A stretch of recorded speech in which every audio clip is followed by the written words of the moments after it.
Welcome to the Audacious Living Podcast, hosted by my man, Audley Stevenson, the Odd Man. He'll unpack wisdom and insights from a cross-section of top quality performers in business, media, sports, entertainment, and lifestyle to uncover key elements to help you live your best audacious life ever. So without further ado, here is the Odd Man. Greetings, salutations, and hello. My name is Audley Stevenson, and welcome to the most audacious podcast the internet has to offer. This is the Audacious Living Podcast. I guarantee you'll not find one more audacious than this one. I'm appreciative that you've taken the time out of your day and have chosen to spend it here with us as we continue our ongoing goal of helping our audience live their best audacious lives ever. I'd encourage you to connect, as I always do on every episode, connect with us through our social media channels. On Twitter and Instagram, we're under the handle The Audacious Pod, and then on Facebook, it's The Audacious Living Podcast. So I would certainly encourage you to like, follow, subscribe, share. Speaking of subscribe, you also can subscribe to our YouTube channel. And if you go over to our YouTube page, The Audacious Living Podcast, tap the notification bell.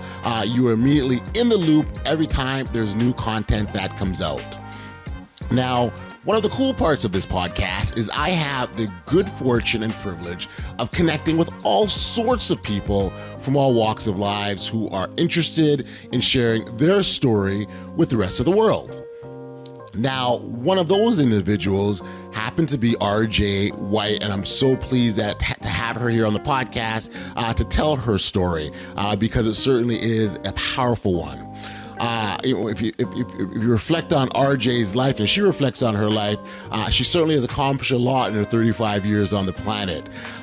But she dreams of so much more, and that's what makes her story so remarkable. RJ White is the first Black female president of the Vipers Pro basketball team, which is based out of Gurnee in Illinois. And with all sort of the international connections that she's made around the world, her plans of growing the team into the largest networked basketball organization on the planet, which again is a very lofty goal. But it doesn't stop there, because RJ also dreams, and she's had this dream since the age of 6 years old, on becoming the first Black female NBA team owner, which again, I talked about being a lofty goal, but that's what goals are. You have to make them lofty to give yourself something to shoot for, and that's exactly what RJ has done. And again, while this goal may seem remarkable, as you'll hear my interview with her, it's a dream, like I said, that she's had since the age of 6 years old, and she's been focused on it, and she's intent on pursuing it. So without any further ado, here's my conversation with RJ White. Enjoy. So now that we got that out of the way, it's good to chat. I mean, actually, we've exchanged numerous messages. So I think it's our first face-to-face. My gosh. Definitely. I know. I'm actually really excited. I thought it was pretty cool. I never knew. I seen the podcast and I was like, is that the same Audley? And I was like, I think it is. So I was like, yeah, I'm going to reach out, because I've been trying to expand my brand lately. And I just like, okay, as I'm going in this venture and conversations are being had, it's like, before I didn't like the media light. I didn't like, being on radio, TV, and all that other wonderful stuff. But, now that I have PR and a few other people behind me, they're like, nah, RJ, like, you're not going to be able to hide from camera forever. Like, you need to just get out there. So. Well, you do a lot of it. You do a great job. So which is great. Tell me about the expansion. What's I know I'm jumping ahead here, but let's just go. What's the expansion all about? I'm excited. So for the Vipers, we have a lot of two guys I'm under NDA before, but they are currently. For those who don't know, the Vipers and the ABA, right? That's one. The Vipers is right now, they're currently a part of the American Basketball Association during the fall, winter. And then during the summer, they are an international brand. We travel to different countries for tours and classics. We do that as a promotion opportunity for our players to get paid positions. We usually get guys that are about, D1, D2, D3. And sometimes those hood, basketball players or celebrities that didn't really have a name, didn't get a chance to go to college, but they have the skill.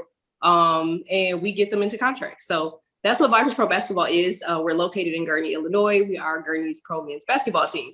So during winter fall, obviously, we're a part of the American Basketball Association, where we compete in our particular region. But my goal is expansion. So at any point in life, you either are going to grow so expansive that you get bigger than what you're doing, especially from where we started. We started more like a semi-pro level. So now we are expanding out into pro, like we're going to big guys level now. Okay. So we are going off into Europe. We are expanding our team into Europe, into division level 1. I'm sure you know all about that because that's kind of, you guys' forte. And I will be the first female team owner in history, especially being African-American. I'm bringing on a couple guys, a couple known names. They are under NDA right now while we get the logistics together. One guy that I can mention though, with his permission, of course, is if you know who Wayne Tree Rollins is, took the Chicago Sky. Absolutely. Took the Chicago, right, you like, of course you know Wayne, right? Orlando Magic, he played for the Magic and he was a coach with them as well, if I recall correctly, and then many years in the NBA overall. Yes. And he took the Chicago Sky into the championship several times. He is coming on into our organization for player development. He's also venturing into our Europe venture. Obviously, we all know, or if you guys didn't know, if you're not aware who I am, my overall goal is to own a pro team, NBA team. Okay, whether that be G League or just regular NBA, and those conversations are being had. So wow. I'm expanding. Wow, that's exciting. Yes. So that's kind of where I am right now. I'm really excited. The guys that are coming aboard for like percentage ownership, they have really good history in the NBA. One of them is actually currently about to go into retirement. It's just taking a Vipers brand to like a whole new level, which is what we were overall looking at before. I was reaching out to you like, look, we're trying to grow. Like any advice that you could give, I really appreciate all of you guys. You have no idea. Like, you guys kind of like, you kept me on my toes and gave me really good knowledgeable information. And whether you guys know it or not, that was stuff I was like, okay, I got it. All right. No, that's amazing. That's so amazing. And the expansion is exciting to know that, you're not just thinking where you're at, but beyond that, which definitely is amazing. But and it's great to hear all that kind of stuff. But I actually need to go back. So when you were a little girl, is this what the plan was growing up? Like where do you see yourself at that time? 6 years old. I've been saying this since I was 6. My parents used to throw away so much stuff that I used to accumulate and collect from like different dialogues, magazines, newspapers. I literally would make like my own, I guess you can call it like a vision board back then, a collage, I guess is what you would call it now. Like I just had my little heart set that I was owning the Lakers, okay? But obviously it was just more of that's who was in the media light. Back then with marketing, whoever got the big bucks, whoever's winning, who's ever expanding, that's who you see. So for me growing up as a kid, I'm around I'm not around, but I'm seeing these fat levers. I'm seeing the Lakers, you're seeing, who's now the Orlando Magic. You're seeing all of these guys as they come into the Knicks, they're coming to the expansion process. And I'm just like, okay, well, I'm going to own the team because, like they're not doing it right. Like, I don't know why I felt like they weren't doing it right. Okay. I still don't know until this day, but that's just how I felt. And that actually was what the fuel was behind why I want this today. But as I go on more into this, into this journey and having these conversations with my mom and my dad, they're like, you pretty much have the remedy and you're doing a pretty good job at it. And every time my dad sees anything that has to do with a roundtable discussion, he will record it, send it to me, send me a link, screenshot. He's like, yo, you're going to be up here. I'm seeing you in like 5-10 years. Like, you don't have to worry about it. Like, even if it's a general manager role, you're going to be there. So he has faith in me. I got faith in myself. And yeah, I've been wanting this since I was 6. That is amazing. At 6 years, I don't even remember what I was doing or thinking at 6 years old. So to have those kind of lofty goals, like I'm going to own a team, I don't even think I understood the concept of ownership at 6 years old. I didn't either. I didn't know it was called B-roll until somebody recently told me some years back. They was like, yeah, that was called BTS and B-roll. So that's what you were really upset about. I'm like, oh, okay. Well, thanks.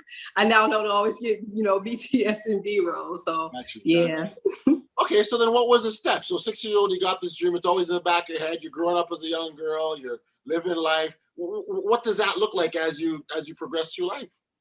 It seemed like it was something that I just couldn't escape. Okay, so let's talk about my height again. Okay, so I am 6 feet and a half. I'm 6'4" with heels. Yep. And the coaches at my high school, they were like, look, you're going to play basketball. Like whether you want to or not, you're not going to be 6 feet in the 9th grade and you're not going to play basketball. So they constantly tried to recruit me. I was constantly in practices. I was constantly around the sport, and I had a love for the sport, honestly, but it just never worked out for me to play. Like, I had anger issues. I'm just being honest as a kid. And, a lot of people, we're not honest with ourselves about, how we were as adolescents. We act like life was so perfect and, that things were just, Right. Together. But for me as a teenage girl growing up, it was just like, where I grew up, it was like, okay, no. So my dad was like, okay, well, you keep having your little anger issues. You're not playing in those sports.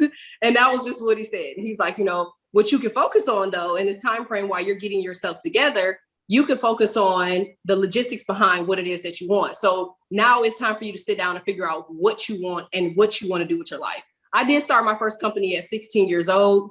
Okay. That was obviously with his guidance and structure. It was actually a financial firm. And I didn't think that it was going to be as big as it was, but I just so happened to, run into a few militants. These guys were about to be deported.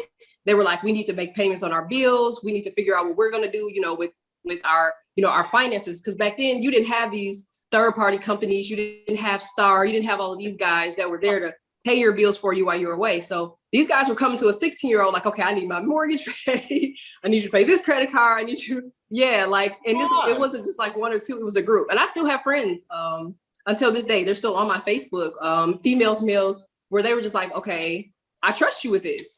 Like, while we're going, can you fix our credit? Like, after that, I applied for a military contract just playfully and ended up getting approved for it. So I was like, okay, I'm 16, military contract.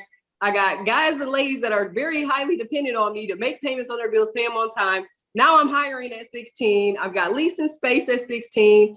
And even with all of this going on, I'm still like, but what about my team? Like I respect the fact that I'm making money and I'm sure. breaking generational curses, and I am now able to provide for myself and my family, futuristic family, because years down the line I end up having children. And like, it still was one of those things where it's like, no, you still not happy doing what you're doing. It might be working for you, but you got to do what you love.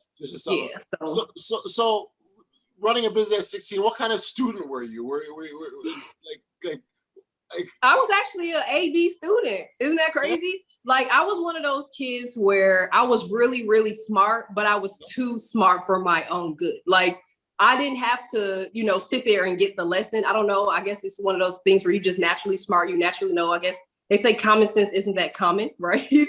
But commonly, I actually knew the work that I was doing. And I would have those conversations with my teachers, because I do remember one of my teachers in high school, they were like, you look exhausted. And I'm like, well, I'm working full time. I'm like having a whole meltdown. I'm going to school. I'm trying to keep my grades up. My dad said if I get in trouble one more time, she's like, okay, I'm gonna need you to just go ahead and get a minute, get yourself together, and we'll see you back here in 10 minutes. So that's kind of where that, where that was. But, it was a lady, I'll never forget her. Her name was Mrs. Battle. She was like, look, like, this was the first time somebody had introduced me on how to put faith over fears. And they were like, look, God don't make mistakes. They were like, if something is meant for you, it's going to happen for you regardless. So you can't feel like you're overwhelmed. You can't feel like you're stressed, because God will not put nothing more on you than what you're built to handle. And I swear, ever since, I've gotten that knowledge, it was like, okay, like I could use this, like, okay, so I'm built for this. So I'm going to go over here back to the team, regardless of what people say. People saying like, oh, you're a woman, back then, I'm an 80s baby. So back then you're in the 80s, 90s, 2000 millennials, where they're like, women ain't running nothing. Women ain't, women didn't have a voice. You didn't see your women owning sports teams. They weren't coaches. They were none of that. Right. So as I'm having these conversations, they're like, that's impossible. Like, that's not going to happen for you. Like, you might as well just let that go.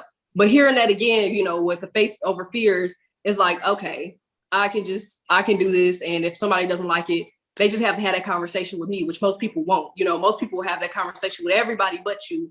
And so I just kept going. I just love the concept of faith over fear, because fear is such a common feeling that many of us experience. And sometimes it might be just a little pit in your stomach, or it might be much bigger. But fear is it's a way of life, so to speak.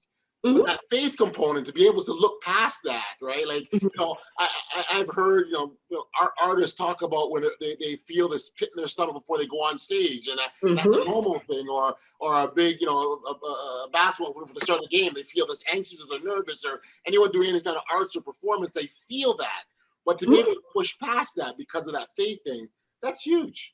Yeah, I was like that when I first went to Paris. I went to Paris at like 17, 18, and my parents were like, so you just gonna go out of the country without saying anything, okay? Okay. And then my first time like going overseas, my second, third time going overseas, like my dad has always said to me, like, look, you're a woman, okay? Like, I know you can do anything you want to do, but you out here traveling alone, you going to places internationally, you ain't got no security, like, what's wrong with you? Like, and I'm like, look, I got a contract out here. I got people I need to talk to. It's not like I'm alone. Like, before I go anywhere, I do have people in place. Like, I'm not moving around aimlessly. I'm not just traveling, and I don't have people in this, the countries or whatever that I'm traveling that I trust. So he's just like, okay, well, you seem like you got this. like, go ahead. Like, I guess I approve. So I do. I travel a lot internationally, and that's probably one of the biggest things that people try to instill into me. They were like, traveling overseas, like that's a risky business. And knock on wood, now I haven't had any issues, but I like it. I mean, I'm right now. I'm partnered with 12 different countries. I got 2.7 million. Where are some of the places that you've gone to? Right now, places I've gone to. Wow. Europe, Jamaica, Iceland, Finland. That's all for work. This is all from Vipers. Yeah. I know you guys are centrally located in Canada, but I've been to Canada, Kenya. Man, I've been to so many. Australia. I've been to Venezuela. I've been to that basketball is taking you around the world. My goodness. Yeah, and we're scheduled to go to Tokyo. We're scheduled to go to Tokyo before the end of this year. I've been to practically every state within the United States. So I know I'm missing somebody. I know Argentina, Dominican Republic, and I think I've already said Iceland. So it's plenty. Like, and this is crazy because now that I think about it, I can't even name them all because I've been to so many different countries. Like, but that's a good thing because I usually take my children with me too when I travel because, especially now that we're going to Tokyo, I want them to go to Tokyo. My daughter's dream, she's like an anime fanatic. She's like, look, I'm going to Tokyo. Like, if you go to Tokyo without me, like, you might as well just not even come home. We're gonna change your life. Like, you got problems if you don't go without me. Right. So it's pretty cool to be able to take them with me, like on these particular journeys, because generationally, like my great grandparents, they hadn't traveled out the country. They hadn't gone pretty much anywhere. I was a part of, the Southern era. My family is Southern. So it's kind of like that Southern thing where it's the city you grow up in, right. It's the city you expire in. And it's like to break that and for them to be able to see, like, it's nothing wrong with getting your passport. Like, there's nothing wrong with traveling. Like, so it's good to see that. And I before my grandfather passed away, to hear the level of, how proud he was of me and the things that I had accomplished, it was mind boggling. So I know I'm in the right direction. Tell me about the road that got you to owning the Vipers. So, I mean, you talked about having your business at the age of 16. I guess that went on for, how long did the business run for before you? Well, that lasted all the way until probably about my mid 20s. Okay. Like, I had my first daughter at 18. Okay. And I was a teenage parent. And even with having a daughter, just graduating school, enrolled in college. In fact, I had got accepted into, I want to say it was like 5 or 6 D1 colleges, and they were trying to get me because I literally ran track for like a brief second, but in the time frame that I was running track, I was actually good at it, and they were like, okay, look, we could bring you in on a scholarship. Like, so now I'm a teenage parent trying to figure out the D1 scholarships. Do I want to go? I can't live on campus because I'm a parent now, so I'm like, okay, no. You could ask my mom this; she will vouch. I swear. She's like, I signed my first lease on a condo at 17 years old. And the people were like, well, you can't move in until you're 18. I'm like, that's fine. Like, here go the money. Like, I just need the keys. Like, I got a child to take care of. And my parents are just looking at me like, all right, like, you're going to be responsible regardless, I guess. Like, there's no way for us to kind of like, I guess like hold you back from, the things that you're trying to do and the goals that you have set out for yourself. So as I'm in this house, I'm in college. The first class that I took was contract negotiation. I just literally graduated from Harvard. I took my certificate for Harvard for negotiation mastery, and I got approved for Harvard for my master's degree. And it's so crazy because the first class that I ever took was contract negotiation. Okay. And most of the stuff that I learned back then, which is really kind of crazy now to think about it, I used most of that for the negotiation mastery class at Harvard, right? So I thought that was pretty cool. But as I'm going on this journey, I said, okay, I still want to own my team. Like, I'm going to get this team one way or another. So, you know, when you want something, when I want something, the best thing you can do is research, right? You can be like, okay, how do you own an NBA team? All right, so you have to reach out to the office of the NBA. That's how it seems online, of course. That's not how it goes, of course, in real life. But online, as a 19, 20-year-old, everything is the internet, right? I reach out. I remember I got somebody from public relations. I'm like, well, I'm trying to buy into into an NBA team. And like, I know they probably thought I was crazy because they were like, why are you calling me with this?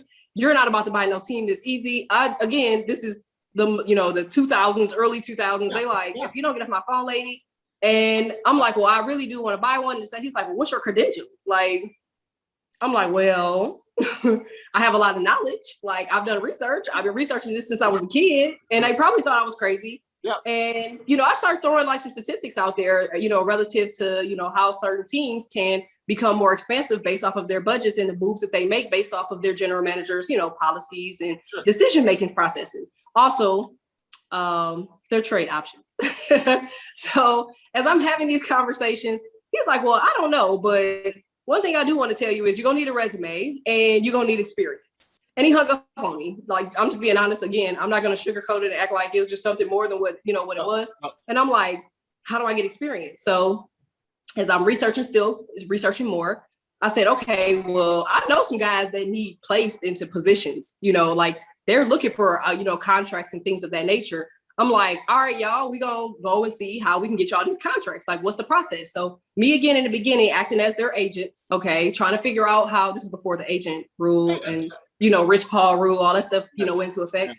Yeah. I'm like having these conversations with these teams to see how things are ran. How do you get a player placed? Tryouts. Going to these teams before tryouts, seeing how how they're orchestrated, how they're set up. And I'm like, I could do this. This is gonna be a cakewalk. So if I'm gonna own an NBA team, I got to get my feet wet now. So I'm researching how to own, back then semi-pro teams. And the first thing to pop up was the BAA. Okay. And I was like, oh, wow, this is a really old league. Okay. And then I seen the absorption of the BAA into the ABA. So I said, okay, the ABA. Okay. Research the ABA. It looked prominent to me.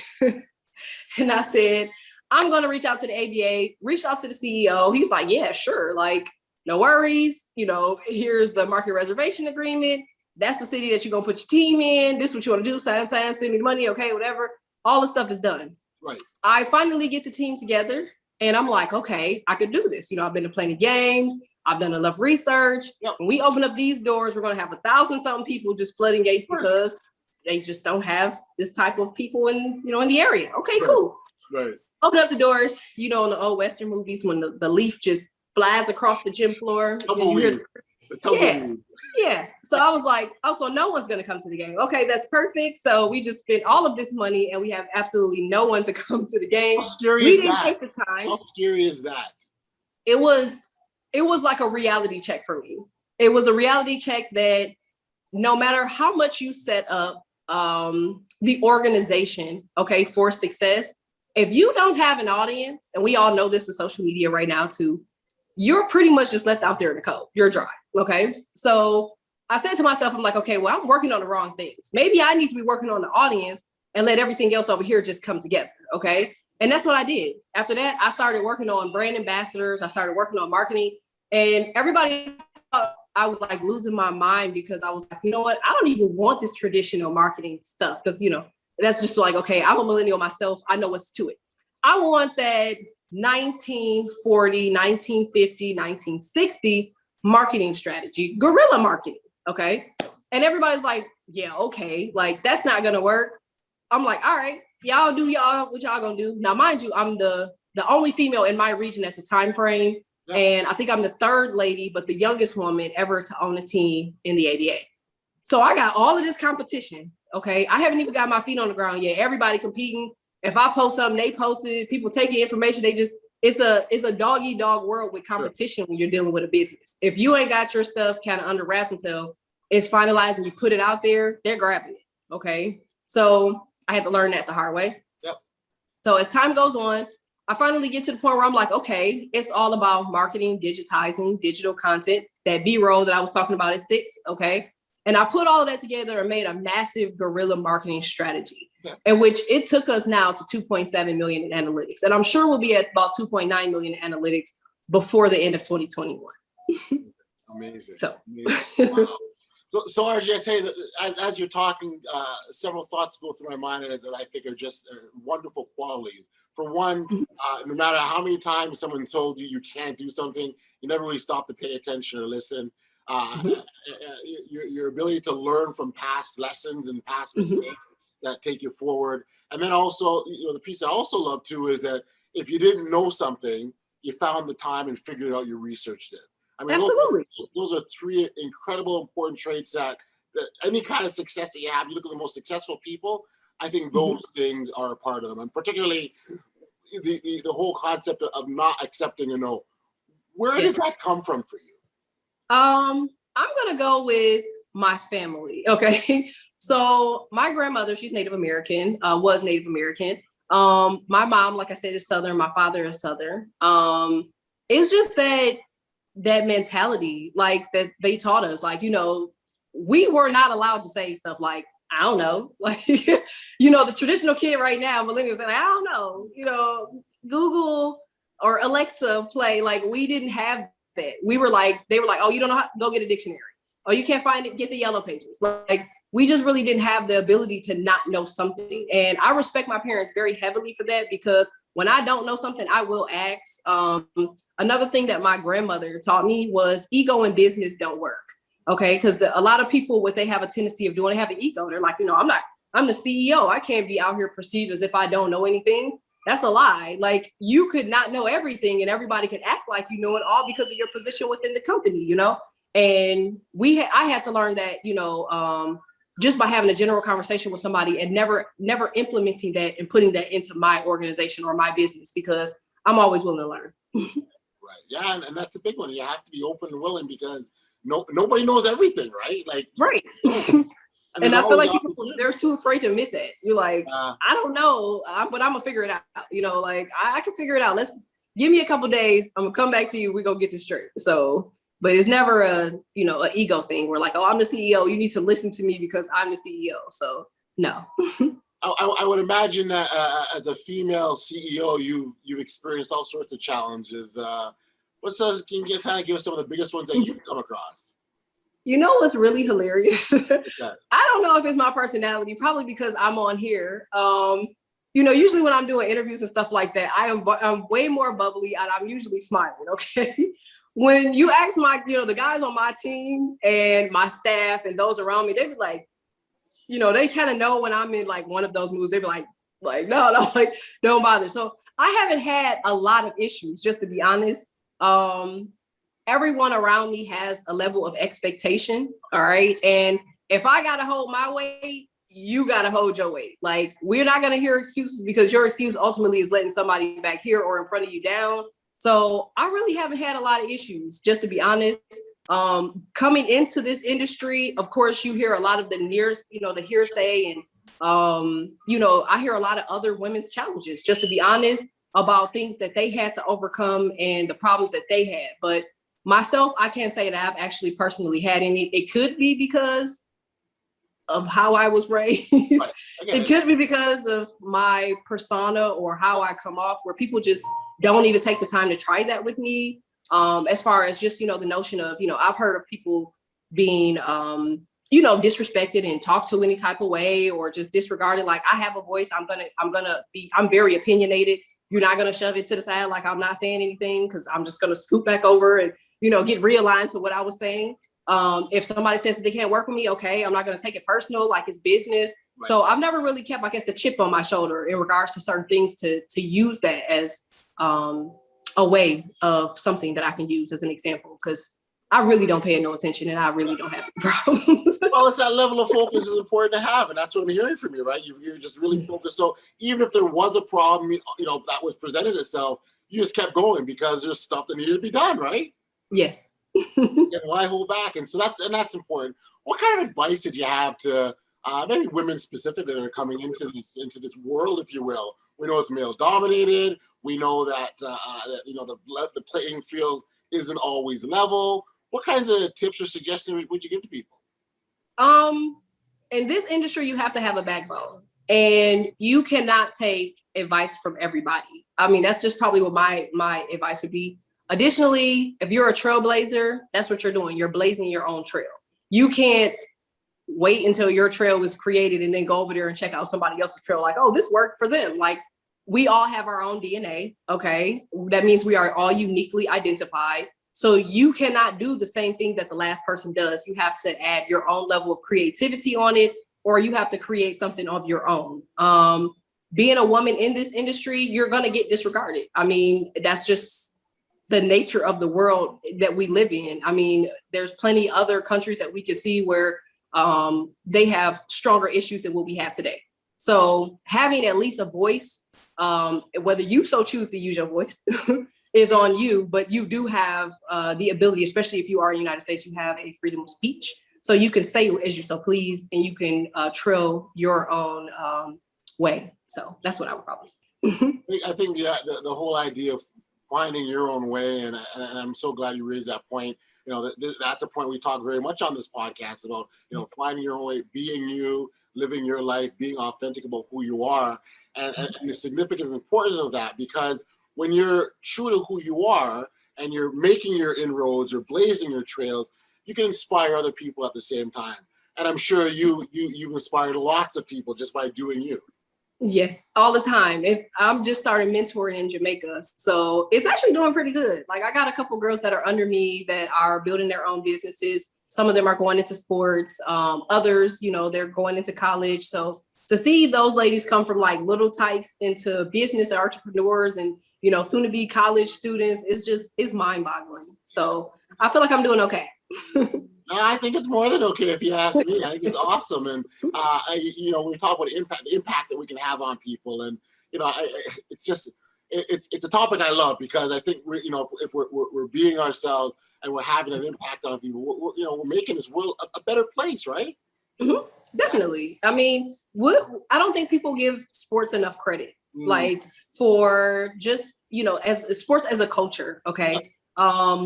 The things that it does for the people that are involved and have a love for the culture and for the sport. Like, it has changed and evolved so many people's lives. Some people are alive literally because of sports. There's a lot of choices. I come across some of the guys that are on my team, some guys that, even may have tried out for the team, or just people that I've come across in general, where basketball was all they had. That was like their last resort. Like, they either had a choice to get involved in streets or go to the court and just put up some shots. And they chose to put up shots, and they are where they are today. So I do feel like the culture does not get enough recognition and respect than a simple ticket at an arena that it should. But I do feel like it has helped evolve a lot of lives. I mean, this is $1 billion industry. There's plenty of career opportunities here. It's just all about your vision and what it is that you want to come up with. So. Yeah, that game can, again, I'm using the word impact again, but I mean, the way the game can really have a profound impact on people. And I think that's a great point with respect to changing lives, in some instances, saving lives. And so that's huge. I'm imagining your desire to help these young men now, because the game is giving them some purpose, something to strive for, something to go after. How rewarding is that? It's actually mind-boggling, because I'm not their mom, okay? But it's like, I have transferred many men. Like, I've watched guys come into our program, these childish, immature, bad decision-making young men that didn't have fathers or didn't have role models, or just didn't know how to do something, and ego was in the way, and they couldn't make a decision on what it is that they wanted to do in life. To me, applying pressure. Like, I literally, if I see somebody that I know has potential myself, I will apply pressure on you to make you, pressure is either going to break a pipe or it's going to create a diamond. And any guy that has came through our program, whether they feel like I'm the best person in the world or they can't stand me, I've never made an enemy in this industry. I've never made a guy where he's left the organization. He's like, you know what, forget RJ. Like all of the guys that have walked out of my organization or graduated or went to a higher paying positions or different clubs, they all say the same thing. Like, I respect you, like I appreciate what you did for me. Like most people won't do that. My own friends probably didn't do that. My own family didn't do that. But you were able to sit me down and let me know, like the transgressions that I'm going through in my life that I had to be forced to see enough for me to get to where I wanted to, if I wanted that. And some guys didn't, make it there. Other guys that really wanted it, they are where they are today. Gotcha.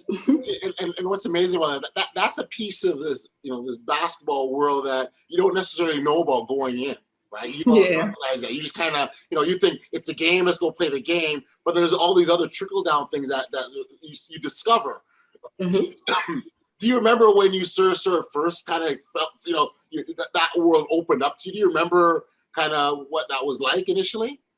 Yeah, actually, it's funny because the first player that I got placed, where did he go? This goes to show you how many people I've had placed. I think I'm at 52 people being placed overseas now. Wow. But the first guy that we had placed, he was, I want to say he went to Israel. I think that's where it was. I think it was Israel. And again, I didn't know a lot about the Middle East, but one thing that they wanted from them was that they had to have marketing. They had to have good communication skills. And because he was an American, they wanted to make sure that he was able to get basically get the audience, like, okay, you got to be out here, you need to, take a liking to the kids. You need to do, kids clinics. Like, and the one guy that we got that they wanted, he just did not like to talk at all. It was like pulling teeth for this guy to smile, to communicate, to talk, to get him in front of a camera, period. But he was a really good basketball player. And that kind of opened up a lot of stuff to me. It's like, okay, if you're going to have a program, you got to be making sure that these guys are ready for everything. Like that's your job as the CEO, is to make sure that these guys are contract ready. So that was actually the reason why I added on 1,000 hours of community service. That was the reason why they were required to do events and appearances. That was the reason why they're allowed to host their own clinics.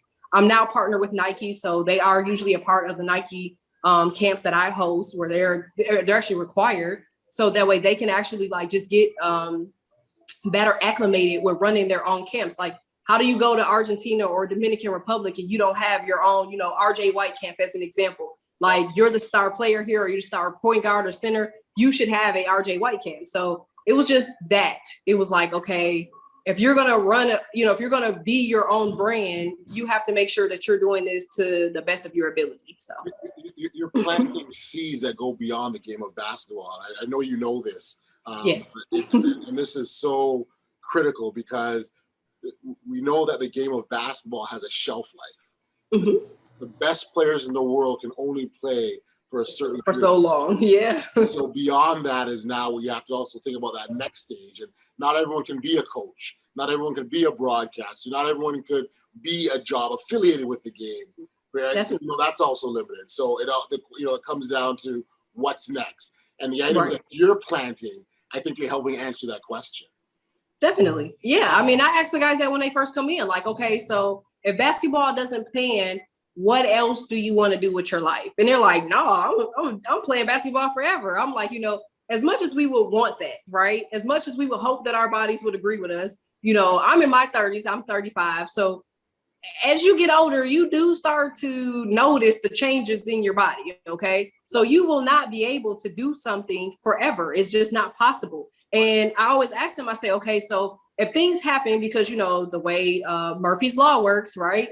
You have the inevitable. And a lot of them will say, okay, well, I want to be a coach, like you said, or I want to, have my own youth sports program, or I want to have my own AAU team. And it's like, okay, you need to start that now, and they're like, why? Like, I don't plan on, any of this anytime soon. No, but your research starts now. So when you do apply it, at least you have another foot forward on, something more. And, I hate to throw this ranch into this, but I feel like that should be the founding course for the WNBA.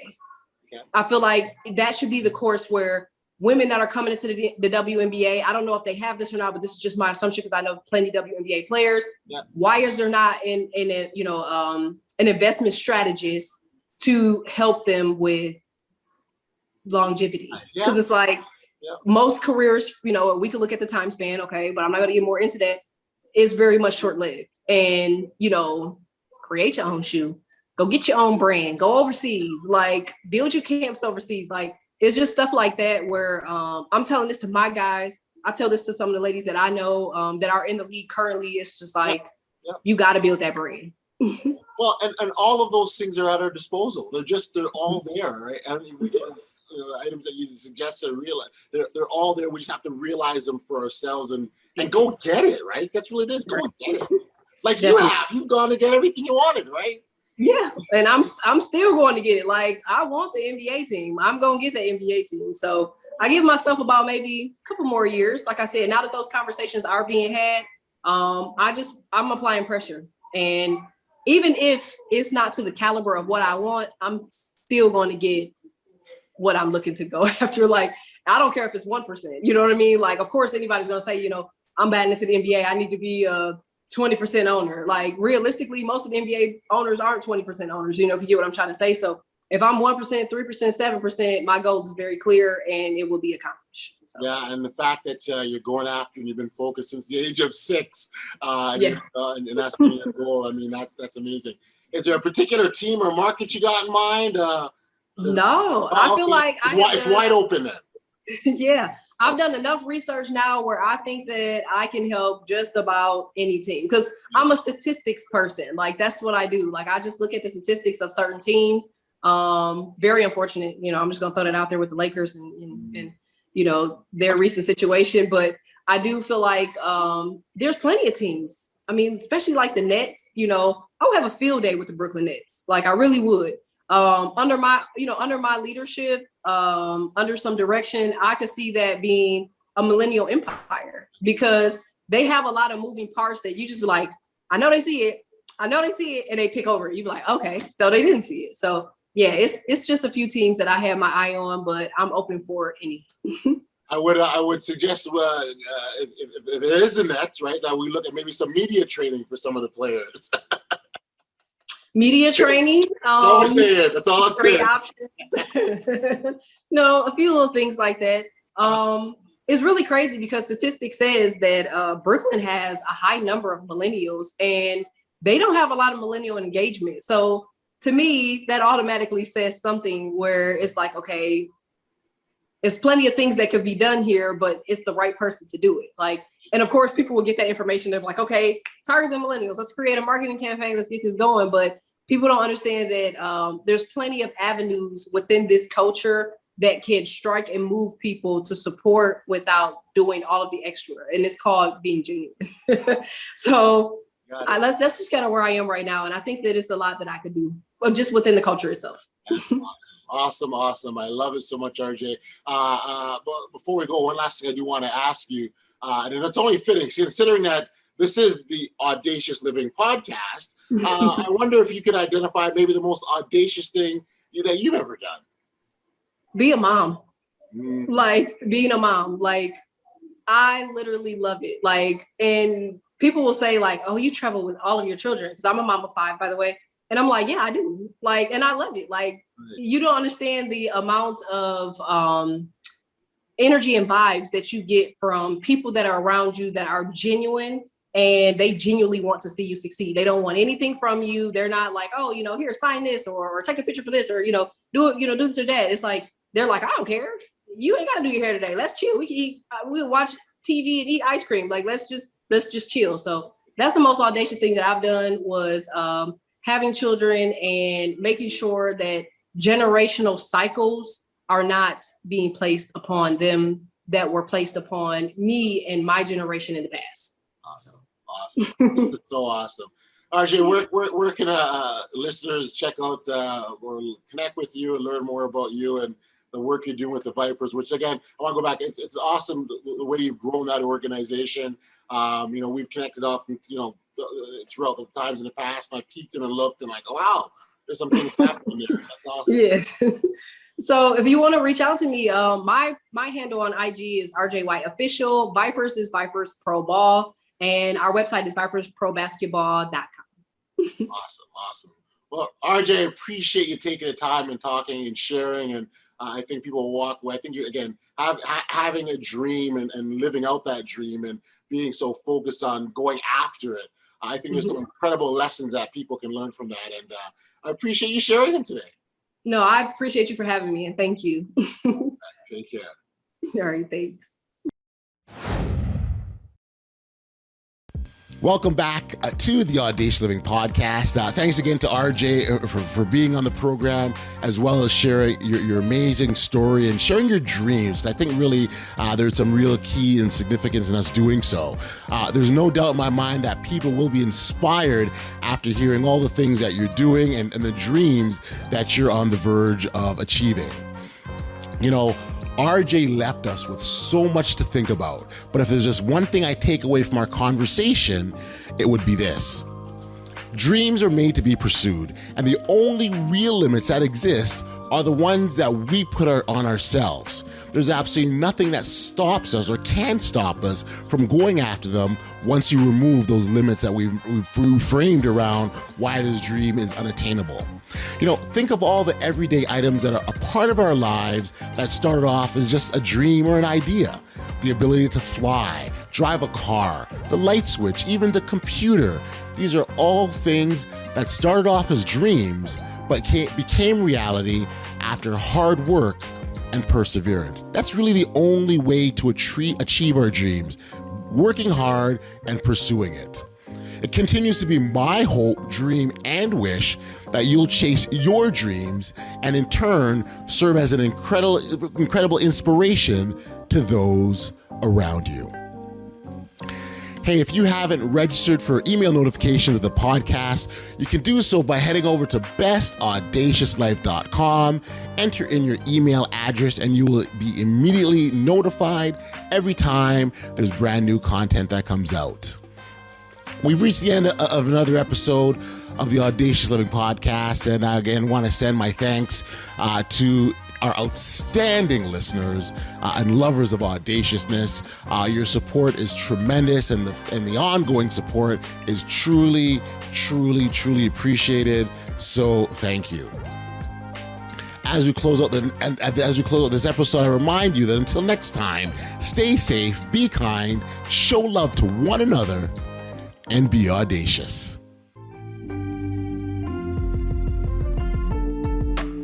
You've been listening to the Audacious Living Podcast, hosted by Audley Stevenson. If you enjoyed what you heard, be sure to like, subscribe, and share.